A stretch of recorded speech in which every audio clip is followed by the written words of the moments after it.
This guide explains how to factory reset an Acer Predator Orion 3000 desktop, restore Windows, and remove all personal files with ease. So this should hopefully be a pretty straightforward process, guys, and without further ado, let's go ahead and jump right into it. It's supposed to not delete your personal files. I strongly suggest that you create a backup of any important files or documents before you proceed, because even though it might say that it's going to save your personal files, there's no guarantees that it will, so just keep that in mind, and we're going to go ahead and jump right into it. So we're going to go ahead and start by right-clicking on the Windows Start menu, and we're going to select the settings. You want to select System, and then on the right side, scroll down until you get to Recovery. Reset Advanced Startup Previous Version of Windows. Go ahead and open that up. So we're going to start by going underneath Recovery Options, reset this PC. Choose to keep or remove your personal files, then reinstall Windows. Go ahead and select Reset PC. Underneath Choose an option, Keep My Files removes apps and settings but keeps your personal files.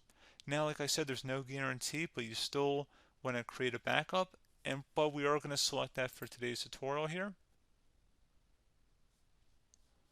And it's going to ask how would you like to reinstall Windows. I usually do a local reinstall, so that's what I'm going to select. And current settings is going to reinstall Windows from this device, and then we're going to select next again. This shouldn't take too long here, guys. And resetting will change settings back to their default, keep personal files, reinstall Windows from this device, remove all apps and programs, and you can also view what apps will be removed.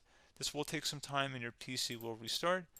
These are the apps that will be removed, so take note of that. So you're definitely going to have to reinstall some stuff once it's done. So it looks like I accidentally closed out of there, so I'm just going to go back to exactly where we were. And we're just going to go ahead and proceed with the reset here and select reset.